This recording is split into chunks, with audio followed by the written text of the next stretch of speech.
As recentes mudanças no cenário mundial obrigaram quem trabalha com comunicação a se reorganizar de forma ainda mais dinâmica. Nesse contexto, a pergunta que não quer calar é: o que veio para ficar e o que ainda precisa ser ajustado em termos de comunicação e de gestão do conhecimento no trabalho, na escola, no ambiente digital, na sociedade de forma geral? Esse será assunto de um dos painéis do KM Brasil, Congresso Brasileiro de Gestão do Conhecimento, que será realizado entre 14 e 16 de setembro. Mas hoje eu vou dar uma prévia deste painel, que será inclusive moderado por mim. Convido para a nossa conversa aqui uma das participantes desse painel lá em setembro, que é a Maria Isabel Guimarães, professora universitária, inclusive do CRI, UFRJ, e também consultora em aprendizagem organizacional. Seja bem-vinda, Bel! Renata, super obrigada pelo convite, é um super prazer estar aqui. Estou muito feliz de participar do painel do KM Brasil. Muito obrigada mesmo pelo convite, vai ser um prazer. Isabel, talvez nunca antes a comunicação tenha sido tão valorizada quanto recentemente, né? Foi preciso colocar várias estratégias em prática de um tempo para cá para fortalecer redes, reorganizar fluxos, para engajar, por exemplo. Que novas ferramentas e formas de comunicação passaram a fazer parte do seu dia a dia, por exemplo, né? Você que lida com públicos tão diversos. Certamente, né, a ferramenta que invadiu a minha vida, e acredito que é de muita gente, foram as ferramentas de videoconferência, né, como Zoom, Teams, que permitem a comunicação síncrona via vídeo, né? O que antes acontecia de uma forma mais esporádica para a maioria das pessoas e até pouco tempo dependia de ferramentas mais sofisticadas, um pouco, né? Agora faz parte do dia a dia e a gente já se refere a elas de forma bem familiar, né? Isso não só no contexto profissional, mas no pessoal também, né? Tipo, vai ter Zoom de aniversário, né? Agora a gente já usa o termo, né, de forma bem familiar, né. Fora essas ferramentas, a gente ainda tem outras 2 categorias, né, que eu acho que são bem relevantes no contexto atual. As ferramentas de comunicação assíncrona e de compartilhamento de conteúdo, como o Moodle e o Google Classroom, por exemplo, onde os fóruns de discussão acontecem, repositórios de materiais e de conteúdos são criados, o que também já era utilizado, né, mas agora estão sendo utilizados de forma mais sistematizada e frequente. E a gente tem ainda as ferramentas de colaboração síncrona, como o Miro, o Mural, o Jamboard, que substituem as paredes com diferentes tipos de frames, canvas, post-its, né? Nos processos de construção coletiva, de ideação, brainstorming, etc.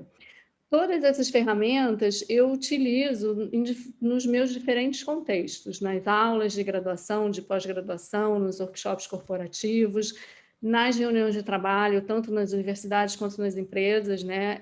E como eu falei, o Zoom invadiu também minha vida pessoal. Bel, e você acredita que todas essas mudanças, né, a pandemia inclusive, tudo isso foi uma oportunidade, né, de rever a comunicação feita no dia a dia e também inovar? O que você acha? Eu acho que, na verdade, tudo isso já poderia e deveria ter acontecido há muito tempo, né? Principalmente no contexto da educação, né? Muita coisa eu acho que se deixou de fazer ao longo dos últimos anos, né? Pela inércia de se implantar essas mudanças. E eu acho que o principal, né, dessas mudanças, dessas coisas que deixaram de ser feitas, né, foi a abertura dos muros das escolas, né, tanto da escola básica quanto da escola superior, né. Quantas oportunidades de interação com pessoas de outras cidades, de outros estados, de outros países foram desperdiçadas, né, simplesmente porque não se usava essas ferramentas, e essas ferramentas que já estavam disponíveis, né. Outro dia, por exemplo, foi numa aula minha, uma turma minha de graduação de calouros, um profissional que trabalha numa grande empresa que está na Malásia, está expatriado na Malásia, ele veio falar sobre como que é o trabalho dele lá, o que ele faz, né? Ele poderia ter vindo falar, mesmo que a gente estivesse no modelo presencial. Poderia, mas será que eu teria tido iniciativa? Não sei, sinceramente não sei. Tenho até vergonha de falar isso, né? Mas eu acho que não. Tanto a minha iniciativa, né, como professora, e acho que também a disponibilidade do profissional, né? Outro dia foi o presidente de uma empresa também falar com os meus alunos. Ele foi porque ele está trabalhando em casa também, né? Porque ele está trabalhando remoto também. Porque se ele estivesse no escritório trabalhando enlouquecidamente, né? Talvez ele não, mesmo que eu convidasse ele para, sei lá, talvez ele não fosse, né? Então tem essa mudança do modelo, né, para o remoto, que está A questão acontecendo de forma presencial, na coletiva, de todo mundo, né? Eu acho que colabora para isso, né? Nessa nova forma de comunicação aí existem alguns desafios, né? A linguagem visual, por exemplo, ela já não é mais tão perceptível quanto antes. Em muitos casos a pessoa entra e sai de uma reunião de câmera fechada, e isso tanto no ambiente educacional quanto no corporativo.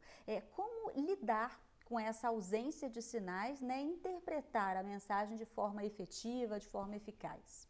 Essa é uma questão muito debatida e polêmica, né? De fato, a gente perde na comunicação com a ausência de sinais, né? E é verdade que é mais cansativo, né, interpretar a mensagem sem esses sinais, né? Tem estudo disso, né? A gente fica mais cansado, a gente chega no fim do dia mais cansado do que com a interação presencial, né? Mas a questão, na verdade, não é muito simples, né? Eu tenho amigos professores que são categóricos, né? Que acham que é falta de educação dos alunos, das pessoas, que não abrem câmera e tal. Mas eu acho que a gente tem que ver o outro lado também, né? Eu tenho uma grande tolerância em relação a isso, né? Porque eu acho que a gente tem que ver o outro lado mesmo, né? A gente precisa considerar que a câmera aberta é uma invasão na casa da pessoa, né? A pessoa está na casa dela, ela está na intimidade dela. Não é todo mundo que tem um ambiente. Eu tenho aqui um ambiente, coloquei um biombo, né, que tampa ali a porta do banheiro, né? Ok, ninguém está vendo.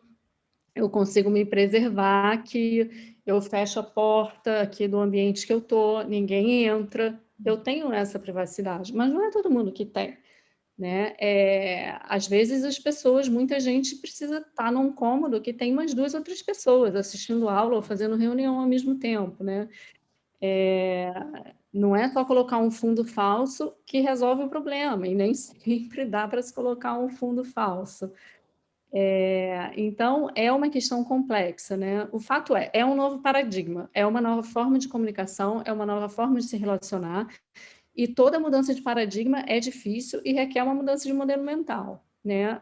A gente está acostumado a uma relação presencial onde a gente tem a sensação, né, ou a ilusão de que está controlando tudo que está acontecendo. Perder essa sensação de controle, né, que na minha visão é ilusória, mas ok, né, a gente tem um conforto com isso.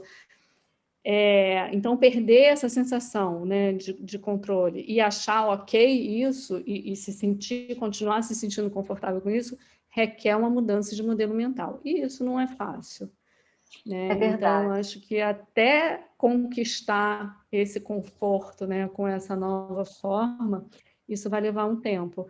Mas eu acho que essa vai ser a nova forma, né? Eu não acho que a gente vai chegar no dia que vai ficar todo mundo de câmera aberta, não. Esse assunto rende, né, Bel? Obrigada pela sua participação aqui nessa prévia do painel. Bem, e eu convido você a participar do KM Brasil, especificamente sobre o painel de comunicação, né, sobre gestão do conhecimento aplicada a novas formas de fazer comunicação. O KM Brasil, como eu disse, vai ser realizado entre 14 e 16 de setembro, o nosso painel sobre comunicação no dia 15 de setembro, às 11 horas da manhã. Para saber outros detalhes, acesse o site kmbrasil.org. Tchau!